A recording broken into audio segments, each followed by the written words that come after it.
Oh, shit. I mean, hi, everybody.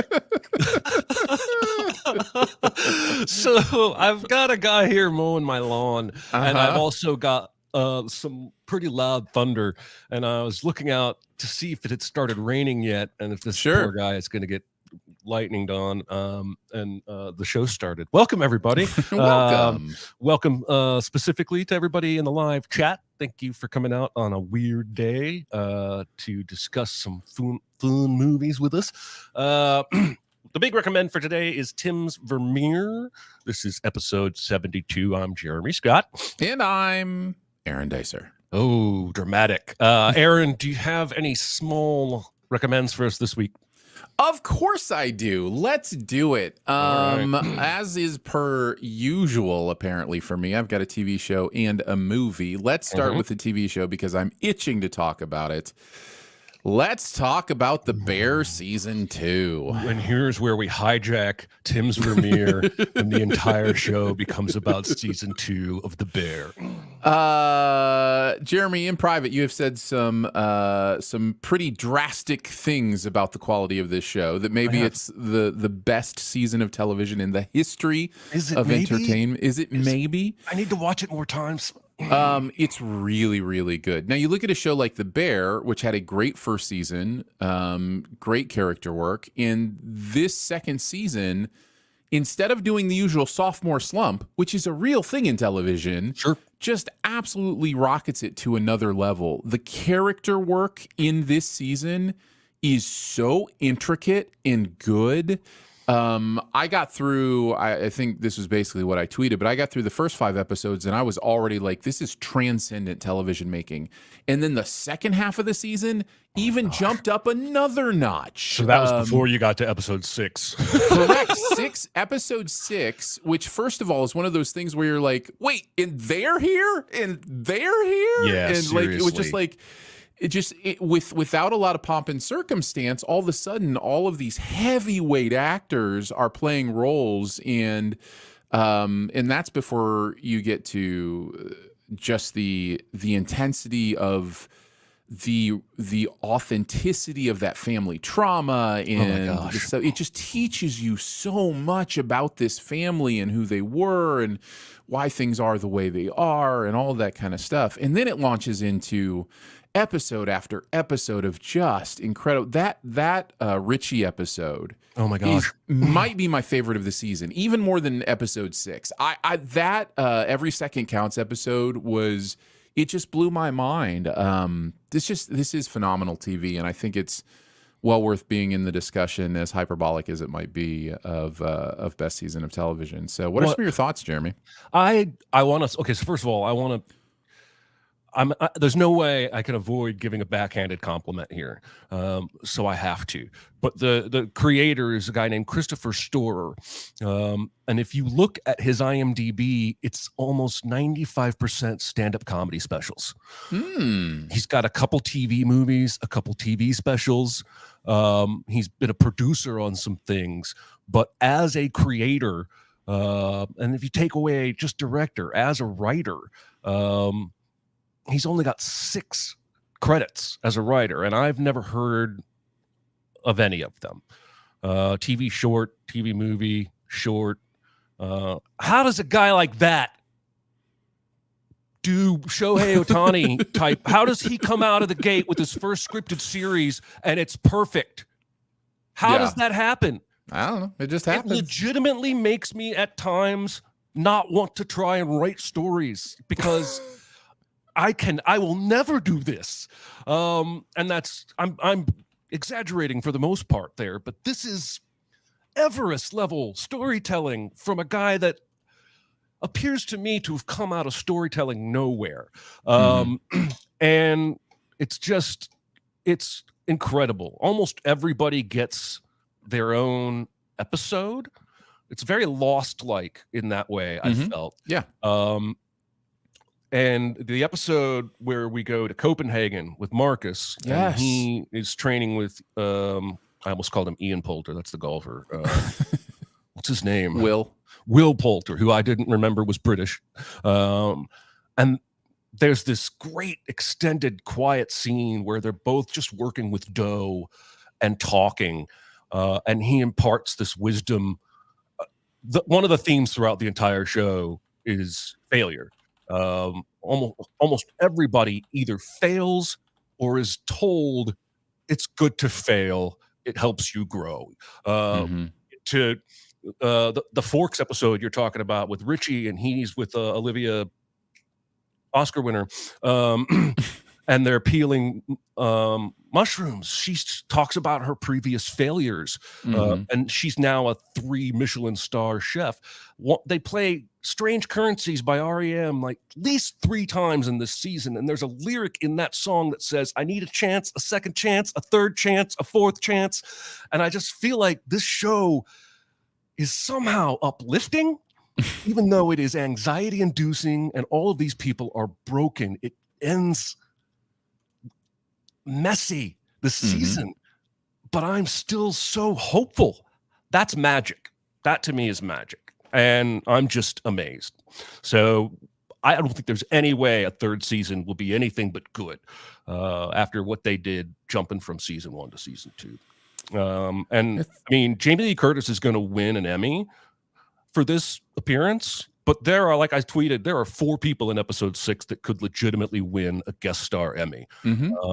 That could be a movie standing alone on its own. It's just that good. Anyway, thank you for letting me piggyback on your small recommend. You can continue talking about The Bear if you like. I mean, honestly, we could talk about it for a long time. I think the way I'll sum up so many of the things that I would want to say about it is just the intricate character work, just how well it works for each individual piece of the puzzle, how those pieces interact with each other.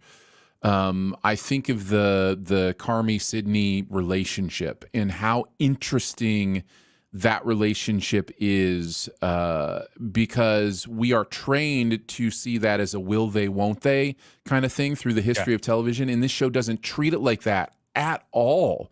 It treats their understanding of each other, their respect for each other, their love for each other as a genuine thing. But it also as somebody who has a real wife and a show wife, it gets that understanding of, you know, how people can be involved in different relationships in different ways. And like, it's so interesting when he's back with his girl in this season or whatever, how she reacts to that and how supportive she is of that. And like all that, like, it's just, I find all that stuff intricate and real and interesting. And every character's like that. You could just go down the list. Every character has all this stuff you know about them. It's magic. And it really nobody is left to twist in the wind story-wise. Everybody gets meat. Like Pete every one of these characters. Pete gets a moment. Yeah. Like in the I think it's the final episode, right? Where he's the only one that talks to the mom. And like, the way he processes that, like Pete, you know, Pete's just this guy on the side, and all of a sudden he's like having this big moment. That actor nailed that whole scene. Yeah, I love it. I have 5 thumbs up for this show, and I only have 2 hands, but it's so good. All right, Jeremy, what's yours? It is, for those who aren't aware, the Bear is on Hulu now and will at some point come to FX, the cable channel. Those are your only 2 ways to watch it, other than illegal things that I don't know anything about. I don't know what you're talking about. My first small recommend is a 1967 movie that I caught 5 or 6 days ago for the first time in many, many years, In the Heat of the Night. This is Sidney Poitier and Rod Steiger. There is a murder in Mississippi. The victim is a man that was about to build a factory that a lot of townspeople didn't want. And the sheriff, Rod Steiger, finds a black man at a train station and naturally arrests him for the murder because he is black. This movie is steeped in Southern racist small town culture. Almost everybody does not like Sidney Poitier because he is black.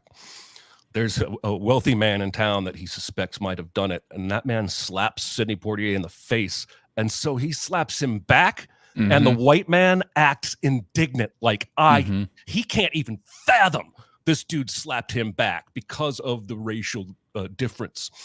So he sends a gang of thugs after him to try and kill him. The whole movie is like this. He's trying to help solve a murder. I buried the lead. He's a homicide detective from Philadelphia down visiting his mom. And after that's sorted out, his boss in Philly tells him to stay down there and help them solve the murder. So they reluctantly work together. And I don't want to really spoil any more than that. There's plenty of, this is an authentic, excellent noir mystery, regardless of when and where it's set. But there's a lot of great context that I think plays and rings as strong today as it did in 1967, maybe, dare I say, even stronger to some parts of the country. And it's fantastic. Right now, if that interests you, you can watch this movie almost anywhere. It's on YouTube for free. It's on Pluto. It's on Tubi. It's on MGM Plus, Paramount Plus, Sling TV, Roku channel. Or you can pay to watch it on some other place if you'd like. In the Heat of the Night. That's my small recommend. Do you have a second small recommend, Aaron? I do, but before I get there, this may blow your mind a little bit. I watched this 2 weeks ago. Really? Yeah, yes, for the first time. Really? So I come very prepared for this small What did you think? I loved it. I absolutely adored this. I found it to all be very authentic and real, and I really kind of only knew the director Norman Jewison, I think. Jewison, yeah. Through like Fiddler on the Roof and like musicals and that kind of stuff. And I know he's done stuff. I think he did Only You. I think he actually directed the Robert Downey rom-com. Jr.? Yeah, Only You and some other stuff since then. But man, this is great stuff. Yeah. It's so meaningful and deep, and yet at the same time, it's really funny. There's some real humor in this movie. Oh yeah. So yeah, I huge recommend from me as well. Excellent. So, I'm yeah. so glad. The movie that I'm going to recommend for my small recommend this week is The Last Picture Show, which came out around the same time as In the Heat of the Night. Actually, I think this was 71, but it's set before that. This is a Peter Bogdanovich movie that stars Jeff Bridges and Sybil Shepherd and Timothy Bottoms in the main three roles. And what surprised me about, and there's other great actors in this as well. I should mention Cloris Leachman, Ellen Burstyn, lots of stuff. But I think this was Sybil Shepherd's like explosion onto the screen. Like I don't think she'd really been known for anything before this. Jeff Bridges was fairly new as well at this time. And they are both phenomenal in this movie. But what I found really interesting about this, and the reason that I'm kind of wanting to bring it to the forefront, is I think this movie was ahead of its time in a lot of ways. What I mean by that is you will see these kinds of multicast, really nuanced, deep look into coming-of-age stories happen a lot now. They didn't necessarily happen in this way in the 60s and 70s because we were still a little bit uptight about the idea of, teenage sexuality, the idea of coming of age, like all that stuff. And this is just an honest, real look at a lot of that stuff. I think when you watch it, you will be surprised how modern it feels for a movie that came out in 1971. So, I really, really liked it. I think the performances are great. I think what it has to say about generational trauma and growing up in repression and those kind of things is really interesting. So I've seen it. It was like 5 years ago. I remember really liking it. And I do remember feeling like Bridges was a lot better at a younger age than I had ever really known. And I don't remember much more. I need to go back to it. Yeah. It's really good. It's definitely a rewatchable too. Like it's definitely one you will want to check out again, I think. I see somebody saying we're on fire with the small recommends. Yeah, we are. Let's go. I'm about to tank that. I'm going to recommend a movie that is a 24 on Rotten Tomatoes because I think it's cool and fun and has a cool concept, but it's messy. And it's a movie called Push. This is Chris Evans playing a non-Marvel superhero. He's played two Marvel superheroes. This is kind of like It's more, wow, this movie's nothing like Unbreakable, but it's more what if superpowers were real, um, grounded than a Captain America or Fantastic Four movie. Dakota Fanning is the main co-star. She's pretty young here, but teenaged and at her absolute sassy best. And the premise is that psychics exist. Some of them can movers. Some of them can shade. Some of them can see the future. And the government has developed a serum that boosts those abilities because they want, as in all good movies, the government wants super soldiers. So Chris Evans is a guy who can push a little bit of telekinesis, but in the beginning of the movie, he hasn't used his powers for years. He's got trauma, and he's not very good at it. Dakota Fanning can see the future, and she draws what she sees, but it's imperfect because it can change. And then there are villains. There are multiple villains after them. Jaimon Hansu is a main villain here. He's with the government. He's trying to catch everybody. Camilla Bell's in this. She's the main MacGuffin. Everybody's after her. She's like patient zero. She accepted the whatever the medicine is that boosts the powers. Right. And so from there, I don't really want to tell you much more if you watch it. But again, it's a 24 on Rotten Tomatoes, and it's messy. It doesn't necessarily stick all of its landings, but the visuals are cool. The performances are cool. I have watched it twice now and had a really good time both times. And there's a very interesting thing they do at the end with regard to memory, because there's one guy that can wipe people's memory, and the good guys use that to their advantage. Anyway, so there you go. That's what it is. I enjoy it. I'm not telling you it's an A+ time. Have you seen this, Aaron? I have. I did not care for it too much. But that happens with you and me sometimes. I don't remember it being awful. I genuinely, I mean, it has probably been a decade at least since I've seen it, so I don't have distinct memories of it. But I remember thinking, well, that was fine. That was a movie. But yeah. It's on Max if you want to give it a go. And just don't hate me if you hate it, because I think I'm selling this fairly honestly. I think it's cool ideas, fun, good visuals, sloppy execution. So that there you go. Sure. Yeah. And now it's time for this week's big recommend. Let's do it. It says the slab says you gave Push a 2 on Letterboxd. Who, me? Yes, that sounds about right. I love that people can look up my rating of any movie I've ever seen now. It's one of my favorite things about Letterboxd. One of the things that keeps me away from it. Yes, the accountability is real. Okay, yes, let's talk about Tim's Vermeer, shall we? This is one I wanted to do as a big recommend because for me, I will probably use this platform in many ways to bring attention to things that I just don't think are on a lot of people's watch list. It's just something that kind of went under the radar. I loved it to death, and there are many reasons for that we will talk about. But I really wanted people to see this, and I will also use this platform as an excuse to make Jeremy watch movies he hasn't watched that I love. And this is one of those examples as well, because I'm curious to hear what he thinks. I'm going to go through your Letterboxd and use this show to make you watch movies you hated. Feel free. That will be a wonderful experience for all.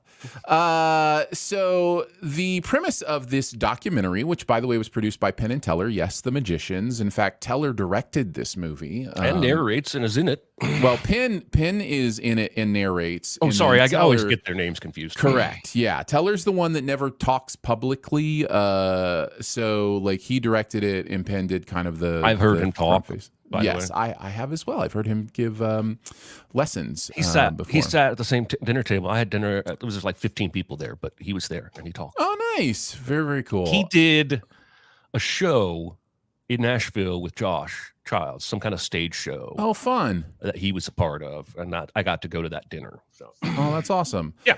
Anyway. So they have a friend named Tim Jennison, who is the titular Tim in Tim's Vermeer. This guy. And this is a man who is a tinkerer, an inventor, somebody who looks at the world around them and has that curiosity thing where they want to know how everything works, and then they want to know how they can make it work to do something interesting, right? Like that's kind of his thing. And he had been studying Johannes Vermeer, this painter who comes along out of nowhere and creates these paintings that look almost photorealistic. The way the light plays in them is really interesting. And there'd been some theorizing over the years that the reason for this was because Vermeer may have used some sort of camera obscura or some sort of lens to where he was kind of tracing or copying or those kind of things. And this, of course, was very controversial in the art world, and it just stuck in Tim Jennison's brain. And the story of this movie is how he decided to go about proving that it was possible that Vermeer painted his paintings using technology. Now, there were some reasons he did that. I think the movie talks about the fact that many of Vermeer's paintings have nothing underneath. If you do the X-ray, there's no sketches, there's no mistakes. Like, they're literally just as if they were painted right on the canvas. And so this is a little curious thing involved in it. And so there's all these reasons why he wants to figure this out. And the movie documents a 5-year process of him working every day to create an actual Vermeer painting by him painting itself. It goes through the details of how the technology works, how the science works. The basics of it are he figures out through several trial and errors that if you use a mirror in conjunction with a lens, you can actually look at the thing you're painting on and at the mirror at the same time and play a matching game with your eyes. So where the mirror bleeds into the canvas, you just match the exact color there. And over the course of time, you will actually reproduce whatever you're seeing in this lens. He tests this with some still photos that come out. Like his very first oil painting is like this perfect oil painting of his father-in-law. And it's like I wrote a note that said the movie could end there and I would be mind blown. Right. Yes. Yeah. And so he goes through these processes and figures it out. And there are setbacks. There are interesting discoveries. But the way the movie plays in the ideas of technology versus art versus obsession, like all these things, how they work together. Are they enemies or are they collaborators? Like all that kind of stuff is here to think about and discover and talk about. And that's why I really, really dig it. Jeremy, I'm excited to hear what you thought your first time through Tim's Vermeer. It's fascinating. I think it creates so many questions that you can have discussions about. Is it still art if you're semi-tracing? Can sheer time and physical pain equal artistry? Mm-hmm. I think it's crucial to point out that this guy was so successful with some of his early inventions that he's independently wealthy. Correct. And yes. can take 5 years to spend right. every day Yes. on a hunch. So it's not really possible for a normal person, an average person, to do this. But when he started talking that first painting of his father-in-law about moving his eyes up and down, I realized that is exactly what I do with my silly bird doodles I post on Twitter. Oh, is that I pull up 2 or 3 photographs on the computer and I am up downing as I freehand to try and draw this animal myself. And I just thought it was fascinating that without any of his technology, I'm still using at least one of the techniques that go with it. I went and got a few mirrors and successfully shot on my desktop a very high res version of a picture from my computer, Mm-hmm. I would have to put tracing paper over it to trace it. And I don't really want to trace it anyway. But the fact that this movie ended and I immediately went and got 3 mirrors out of the bathroom, I think says a lot about how much it stimulated my brain. Mm-hmm. And I also think this was not entirely healthy. Not necessarily physically, but mentally. I mean, Yeah, the obsession part that the movie plays with is an interesting part of it. Yeah. I think that is one of the main themes is, and it's not only Tim's obsession. Vermeer would have to have been equally obsessed. Correct. And I don't think it's a healthy obsession, physically or mentally. He even complains about pain, physical pain. When he finally sees the painting, he breaks down. Mm-hmm. And I think, yeah, he says today is the day I've been waiting for, and then he just goes silent and then just starts weeping. He starts crying. Yeah. And I don't listen, I'm not trying to read the guy's mind. I don't think he's crying because the painting is beautiful. I think he's crying because it's done and he's spent 5 years on it, and that bottles some emotions up inside. And so I hope he went to therapy after this was over. Mm-hmm. But what he accomplishes is incredible. And, you know, if you want to get the equipment, shows him, I think one of the most impressive things about the whole movie is him building the scale replica of the room Vermeer painted in, because he's not a woodworker, but he builds wooden furniture and he creates his own lens. There's a whole nother movie in that montage. Like that could have been a whole different movie. Yes, there's a reason it took 5 years, because he was building all this shit perfectly, expertly, and learning how to do most of these skills along the way. His true skills are basically with technology and electronics. At least that's his core skill. So I would love to see another documentary about him building inventions or taking on another project that doesn't take 5 years. By the time he's doing all those dots on the carpet, and I even wrote down, he goes to the camera, you know, it gets old painting this carpet. And it's just, it's so sad. He so wants to be done, but he can't. That's the obsession part. Well, somebody asks him at one point, an interviewer asks him, would you still be doing this if you weren't making the movie? And he says no. He says, I would have walked away a long time ago if we weren't making this movie. Which I found really fascinating, because that means his obsession has bled into this documentary. And not just this painting project. So, absolute bonehead move to put that propane heater inside. Oh, my goodness. They were, he plays it off with a laugh, like that was a bad idea. They nearly died because they were so cold. Instead of just skipping a day, they're in San Antonio. It's not going to be 40 degrees for very long. But anyway, I was riveted. I think I immediately went and talked to my wife for about 30 minutes about art and now she's going to watch this movie later tomorrow, I think. What is art?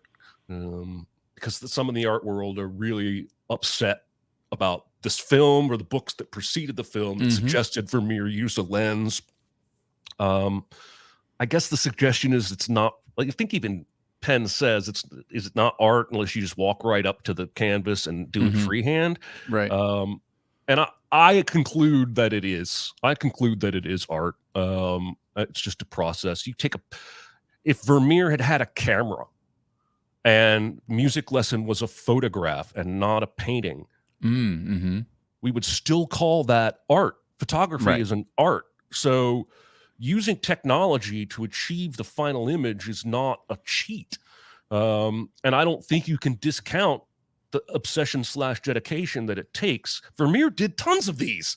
That's what blew my mind. I think one of the ultimate questions of the movie is that it wants you to ask when you walk away is, do you think Vermeer actually did this? And I lean very heavily yes, until I start thinking about how long it took. And then I'm like, how is it possible that he did this for all of his paintings?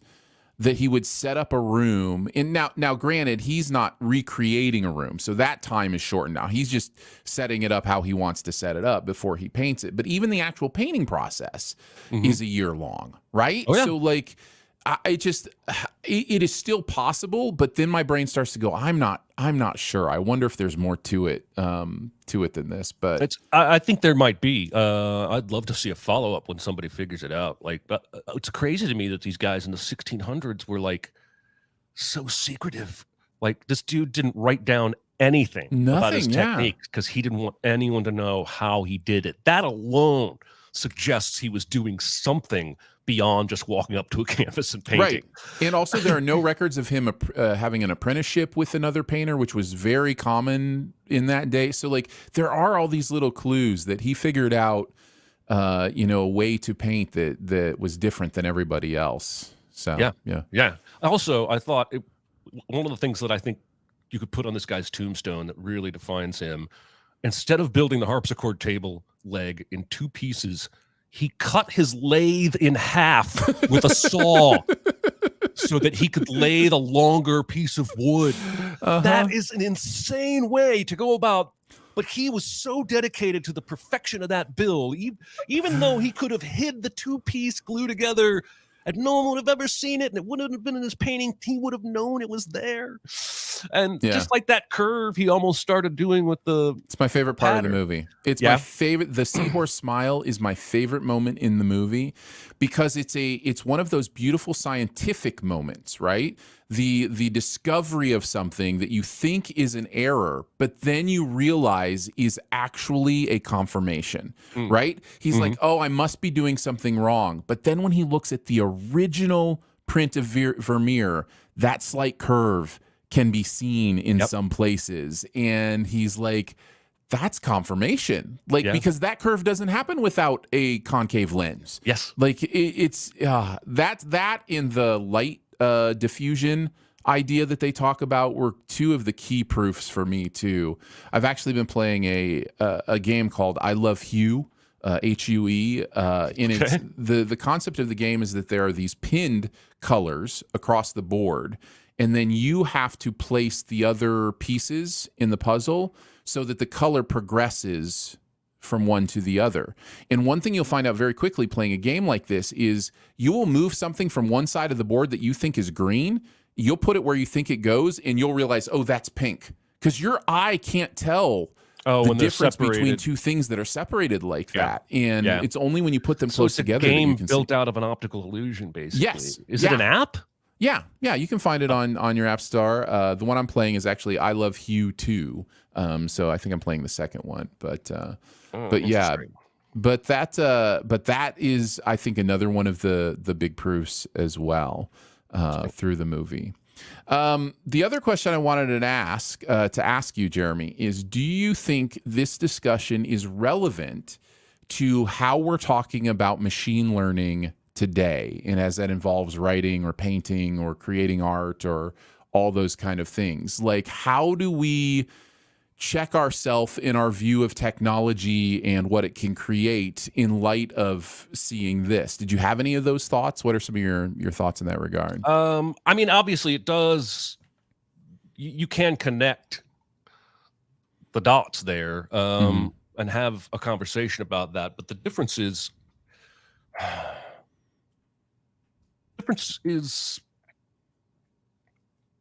what is the difference? It's not software. It can't be software, right? Because artists use software on tablets to draw. Well, and like Tim comes from the world of computer generated graphics too. Like he made most of his money with Video Toaster, this idea that you could, interpolate computer generated graphics. And so Pixar, they have algorithms and software they use to create the in-between frames, right? Like that's not necessarily something that they are, not used to doing. I guess what I would have to say is this. This is where I stand now. Don't throw this in my face tomorrow. Even if you're listening to this. What? Can you imagine this culture using something you've said in the past to define who you are today? I'm willing to say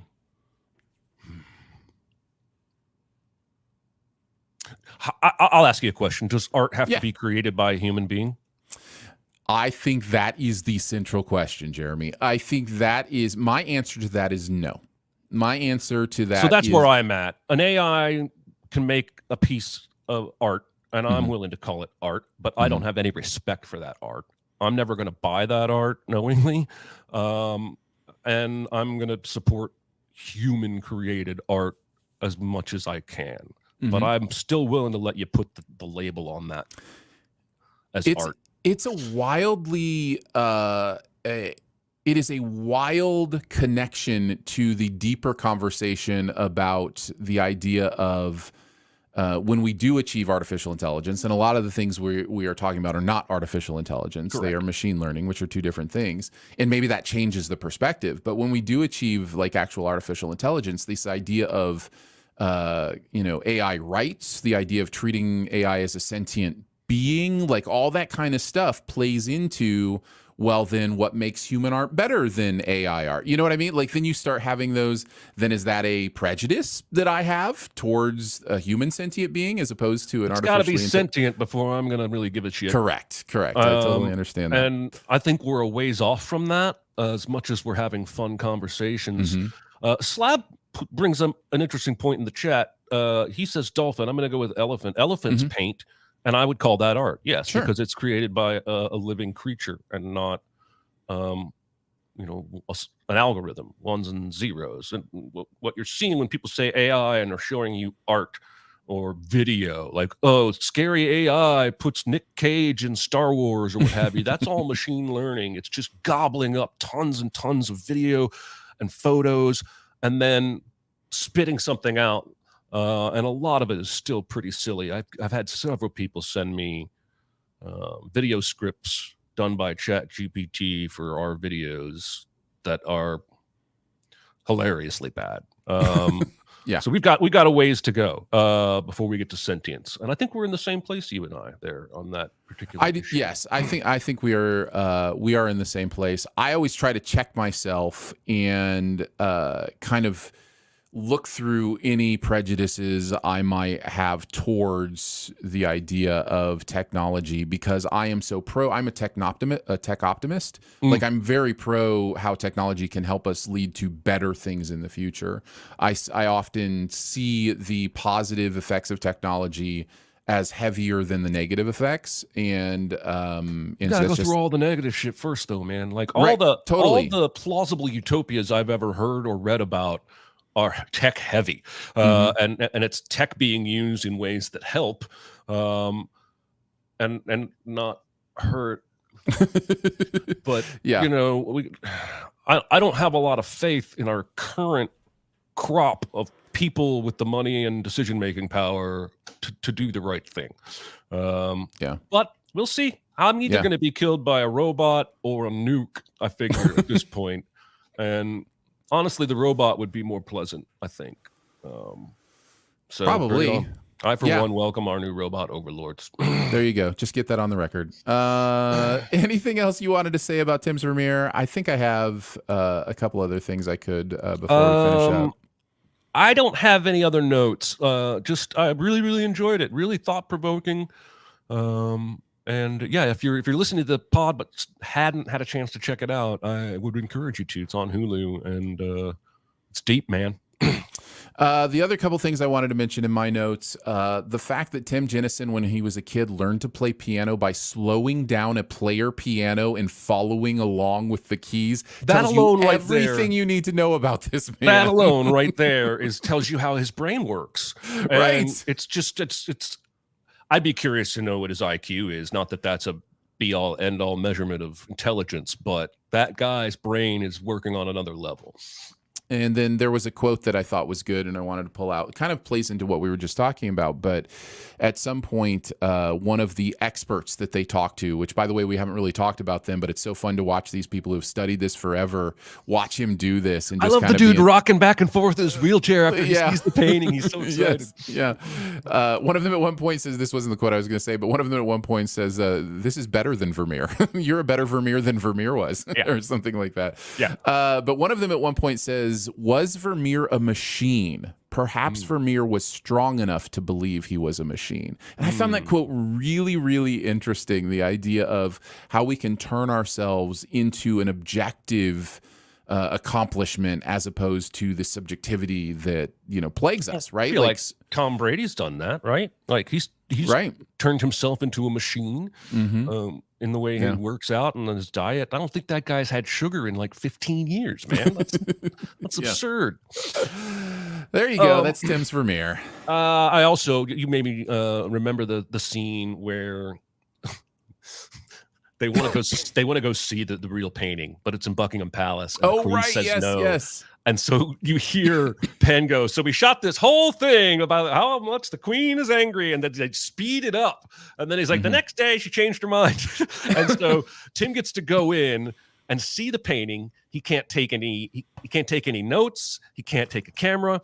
He can only record with his eyes. And he spends 30 minutes with the painting. And the way he talks about it feels like he had a religious experience. Yeah. I love hearing people talk about art that way, that they are so moved. And I recognize that Vermeer is considered by many to be one of the greatest painters ever. And this is rare for anybody to be able to see this painting. But he's done so much work up to this point when he gets to see the painting that I felt like that was a really beautiful moment. There were a couple of those moments. I also think of when he started applying the varnish, and just to hear him talk about how it brought the painting to life. That's got to be such magic. And then just even at the end, the very last shot, it's like him sitting with a Vermeer above his, a fireplace. Mantle, It's like in his own house. It's just like, I've got like a Vermeer. I mean, I painted it, but that's a Vermeer. I painted it. That's good stuff.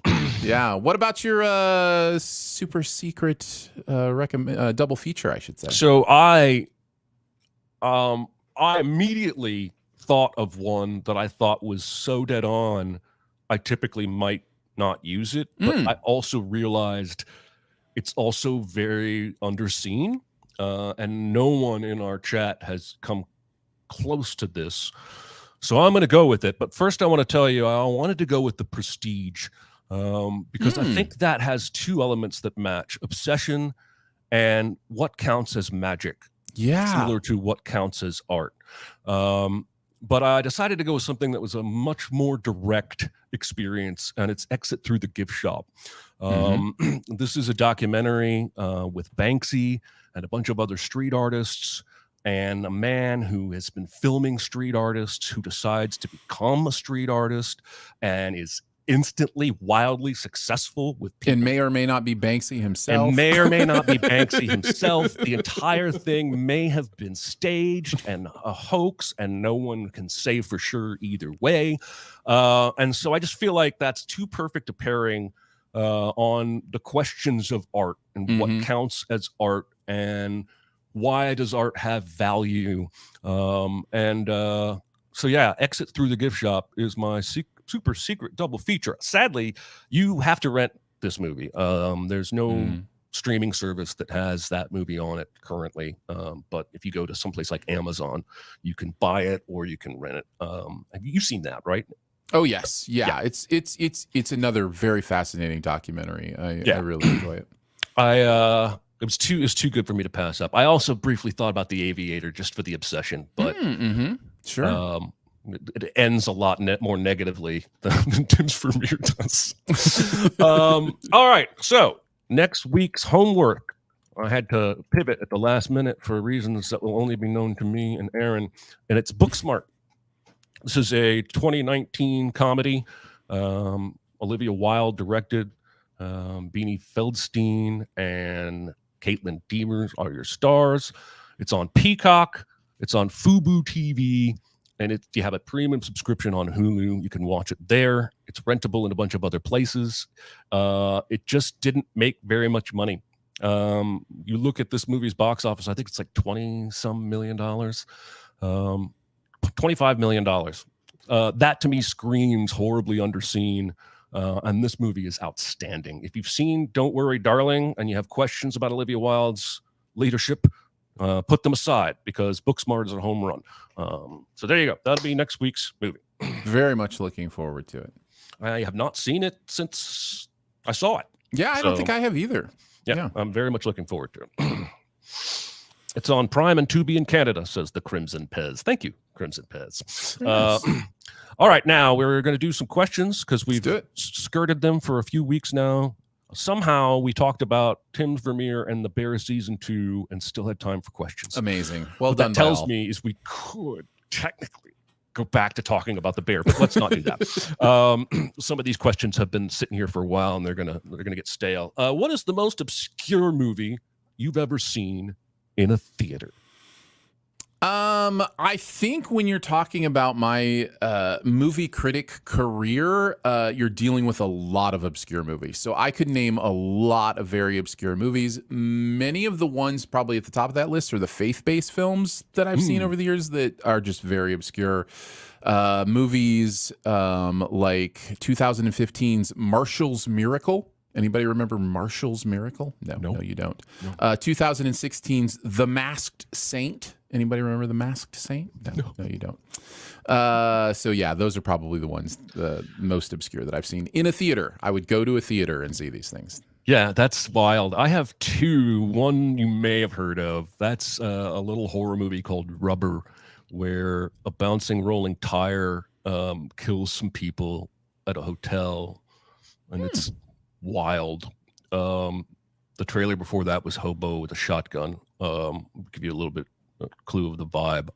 I'm pretty sure I saw Rubber with Chris at the Belcourt here in Nashville, which we talk about a lot. Then there's a movie that was made in Nashville that is the most Nashville movie ever, in that all the local actors in Nashville at the time are in it, and it's a musical, and it's insane, and it's called Existo. And I saw it at the Nashville Film Festival, and my buddy Josh's older brother, Jeremy, is in it. And there's a song where a guy is bouncing. He's in clown makeup. He's bouncing on a stage on a ball, and he's going, fucking A! Fucking A! It's just an absurdist, ridiculous film. So that would be my answer to that question. Sounds amazing. Anybody over here got any answers? Kung Pao, Slab says. That's pretty obscure, I think, for most people. Yeah. What movies or performances that are generally disliked do you think could have been good under different circumstances? I'm going to go with Halle Berry and Catwoman. I just think that's a poorly made film. I think it loses its intention and doesn't really understand what it's trying to do. But I actually think she really nails that part. I think in a different Catwoman movie, Halle Berry could have been amazing if she had been given a deeper character to play and some better dialogue to say. So yeah. Remember when she was in that James Bond movie and they were going to do a spin-off of her character, but nobody liked it? Yeah, I do remember that. I think her name was Jax. I think that's Why do correct. I know that? Why do I know that? I saw that movie once. I'm going to go with, this is probably controversial, especially for you, but Tom Hanks and Elvis. I realize what this movie's doing, and it kind of needs that character, and maybe it needs that performance, but every time Austin Butler was not the focal point of that movie, it lost energy for me. And so I don't know if I want to recast Colonel Tom Parker, because that guy's way too influential in Elvis's life to not have in the movie. But the way he becomes this narrator, puppet mastery kind of guy, and again, I get it. I know it's Baz Luhrmann. I get it. But for me, I would rather have had, I can't believe I'm saying this, a more straightforward Elvis pick that focused more on Austin Butler. I guess he took a swing, and I didn't actually think it's a bad performance. It just dragged the movie every time it went to focus on that character. So I think you're right. I think the issue is not the performance. I actually think the performance is okay. I think the issue is the way the story structure centers around that character. Yeah. It's problematic for a couple reasons. Number one, I think it turns that character into something different than the rest of the movie, so it feels out of place. And it's already over the top, so it's already dealing with feeling out of place. So I think that hinders that character. And then the other part is it manages to do the thing that all of these recent biopics have done, which is they completely remove agency from their central character. So it no longer becomes Elvis's bad choices or Elvis's mistakes. It becomes Tom Parker manipulating him in those kind of things. This was the same in Bohemian Rhapsody. Freddie Mercury didn't own any of his issues because it was just the people around him were doing. The Whitney Houston one is the exact same. And it comes from the desire to continue to have these people elevated how we want them to be elevated, and so we try to spread the blame around for, you know, who they became, the things that they did, the choices that they made. And I think it steals authenticity from these movies, and I think it does in Elvis as well. So yeah, interesting. All right, let's do another. Helen Slater and Supergirl. Yeah, I feel you there. What are some of the most gut punch moments from TV for you? There really is just one answer to this for me. It is the Jurassic Park episode of Futurama. Oh man, yeah. It's a really interesting case study in television as well, if you ever want to research kind of this episode. But it is such a powerful ending where Fry, who, by the way, one of the funniest shows ever made, you know, it's not quite Simpsons legendary status, but it's really close. And the longer it keeps coming back and the more funny it keeps being, it's interesting to compare the two. But Fry is under the impression that clearly his dog went and lived a happy life and, you know, didn't wait for him there at the cryo chamber. And the show ends by letting us know that that's not the case. That's not what happened. And that dog was, you know, completely devoted and very, very lonely. And what a just gut punch way to end that episode. One of the interesting things about it is that they kind of retconned that later in the series. There was an episode that hinted or indicated that actually it was more like Fry thought it was going to be. And the creator, I can't remember if it was the writer or director of that episode. These episodes have lots of writers, but it was, you know, one of the writer, maybe the director of the episode, was told in an interview that they had done that and he didn't realize it. And he was like, well, that's a bummer. It's like, why did they undo that? But yeah, just one of those interesting little codas. But shows have multiple writers unless it's a Taylor Sheridan show. That's right. Then it's all Taylor. Did you see the quote he made about the writer's strike? That's what I'm referencing. Oh, Taylor? No, I didn't. He basically said, if they want to pay 4 people to sit in a room and do nothing, that's on the studio. But for me to share writing credit with something that I've wholly created in my own brain is too big an ask, basically. Mm-hmm. And it's kind of got people on both sides going, hey, you might have a point there. Anyway. Yeah. So for me, I could have said a lot of things here, and we'll get to the chat here in a second. This question set the chat on fire. But for me, I settled on the Hold the Door episode of Game of Thrones. Yeah. Which pays off in a gut punch way. A character with what seemed like a goofy name, a lovable, devoted character who seemed like a fringe character with a weird name, ends up playing a crucial. I don't want to say too much about it. It's so impactful. For me, it was, at least. Mm-hmm. Where I agree. A moment of trauma and magical danger transports through time, where he's almost sharing experiences with his younger self. Oh man, it just breaks my heart. To know how it's basically his origin story, mm-hmm. and his death, mm-hmm. all wrapped up in one scene. Yeah. It's so heartbreaking. Yeah, it really made it almost that's a good choice. It almost broke me. So in the chat, the first thing I saw was Ozymandias. That's Breaking Bad for sure. Mm-hmm. Scrubs, Brendan Fraser. I've seen that one mentioned a bunch, but I have not seen Scrubs. Where do you think you are? Slab says in quotes. Don't know what he's referencing. Marshall's dad on How I Met Your Mother. Again, a show I have not seen.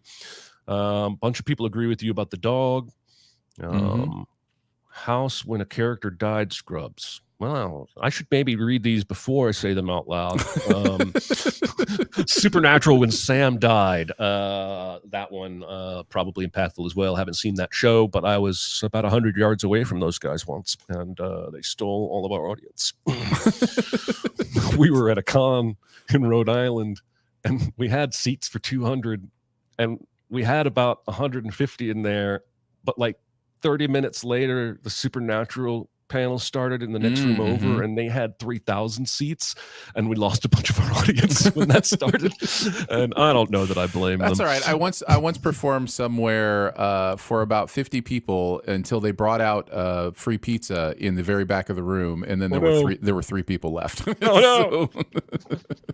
It's no good. All right, that's going to do it for today. Thanks to everybody in the chat for coming out. We really appreciate your input and your feedback. That happens live.